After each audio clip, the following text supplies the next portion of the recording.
जिंदगी के सबसे मुश्किल कामों में से एक ये है कि ऐसी सूरत हाल का सामना करना जो आपको अपने माजी के अमाल के नताइज का सामना करने पर मजबूर कर दे। यूसुफ के अपने भाइयों को आजमाने की कहानी हमें याद दिलाती है कि मुसालहत का रास्ता अक्सर गहरे खुद एहतिसाबी, दयानतदाराना गुफ्तगू और खुदा के हाकिमाना मंसूबे पर भरोसा करने की आमादगी का तकाजा करता है, चाहे आगे का रास्ता गैर यकीनी ही क्यों ना लगे।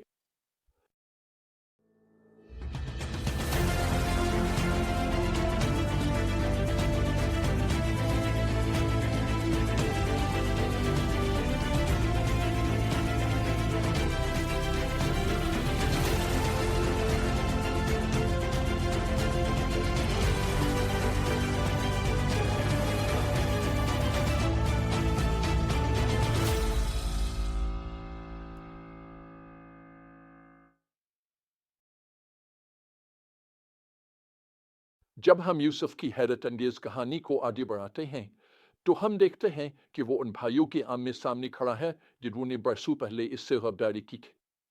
ये एक ऐसा लम्हा है जो तनाव और इम्कानात से भरपूर है। क्या यूसुफ अपनी ताकत का इस्तेमाल बदला लेने के लिए करेगा? है वो अपनी खानदान को शिफा और बहाली की तरफ ले जाने का कोई रास्ता तलाश करेगा? यूसुफ का इब्तिदाई रद्द अमल अपने भाइयों को आजमाना है ताकि ये जान सके कि आया वो वाकई बदल चुके हैं या अब भी वही पुराने रवैये रखते हैं। वही खुद गर्जी और हसद जिसने उनके खानदान को बखेर दिया था, वो उन पर जासूस होने का इल्जाम लगाता है और उनसे मुतालबा करता है कि वो अपनी ईमानदारी साबित करने के लिए अपने सबसे छोटे भाई बिन्यामीन को मिस्र लेकर आए। ये एक खतरनाक कदम है। ऐसा कदम उल्टा पड़ सकता है, लेकिन करीब से देखने पर हमें मालूम होता है कि यूसुफ का इम्तिहान एक गहरा मकसद रखता है।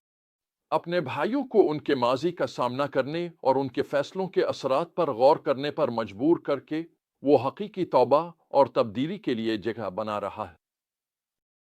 और हैरत अंगेज तौर पर बिल्कुल यही कुछ होना शुरू हो जाता है।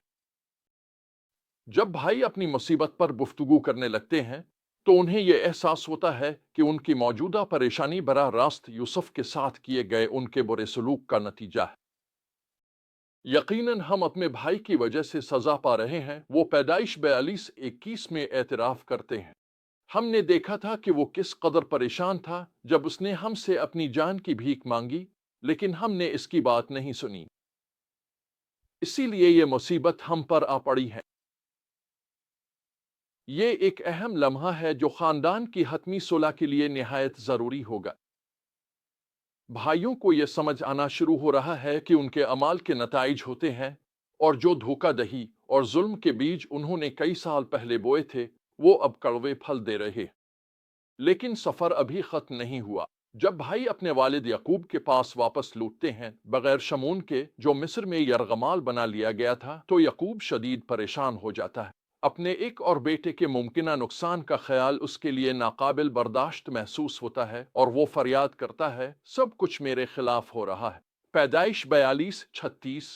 ये एक ऐसा एहसास है जिससे हम में से बहुत से लोग खुद को जोड़ सकते हैं। वो एहसास के हालात हमारे खिलाफ हैं कि हमें माजी की गलतियों की सजा दी जा रही है, कि खुदा ने किसी तरह हमें छोड़ दिया है। हम यकूब के साथ पेश आने वाले वाकयात से एक अजीम सबक सीखते हैं। ये वक्त यकूब की जिंदगी का बदतरीन लम्हा मालूम होता है, लेकिन ये इसके बेहतरीन लम्हे में बदलने वाला है।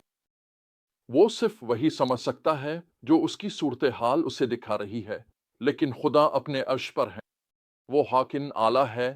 यकूब इस वक्त खुदा के मंसूबे को मुकम्मल तौर पर नहीं देख सकता जब वो अपने खानदानी बहरान में मुब्तला है, लेकिन खुदा न सिर्फ देख रहा है बल्कि इसके पास एक ऐसा मंसूबा भी है जो यकूब के किसी भी ख्वाब से कहीं बड़ा है। लेकिन यकूब की मायूसी के बावजूद उम्मीद की एक किरण मौजूद है। रोबील, जो सबसे बड़ा बेटा है, आगे बढ़ता है और बिन्यामीन की हिफाजत की जिम्मेदारी लेने की पेशकश करता है, यहाँ तक कि अपने बेटों की जिंदगियां बतौर जमानत पेश करता है। ये एक हैरान कुन कदम है एक ऐसे शख्स की तरफ से जिसका माजी अदम इस्तेहकाम और नाकिस फैसलों से भरा हुआ है। लेकिन ये इस बात की अलामत भी है कि भाई अब खुद से आगे सोचना शुरू कर रहे हैं। पूरे खानदान की ज़रूरियात पर गौर करना वो आहिस्ता आहिस्ता लेकिन यकीनी तौर पर सीख रहे हैं। खुदा के मंसूबे पर भरोसा करना, चाहे वो समझ में न आए, اور جب ان کی اپنی طاقت کمزور پڑ جائے تو اس کی قوت پر تکیہ کرنا۔ اور کیا یہی ایمان کی اصل حقیقت نہیں؟ آگے بڑھتے رہنا، چاہے راستہ غیر یقینی ہی کیوں نہ ہو۔ یہ یقین رکھنا کہ خدا پس پردہ کام کر رہا ہے، چاہے اس کا ہاتھ فوراً نظر نہ آئے۔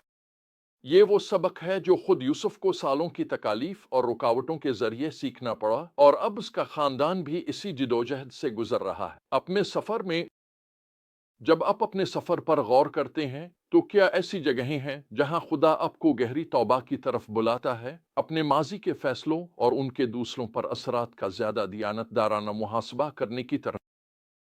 کیا ایسے رشتے ہیں جنہیں سچائی بیان کرنے اور معافی دینے کی سخت محنت درکار ہے، چاہے یہ واضح نہ ہو کہ آگے کیسے بڑھنا ہے؟ صلح کا راستہ شاذ و نادر ہی آسان ہوتا ہے۔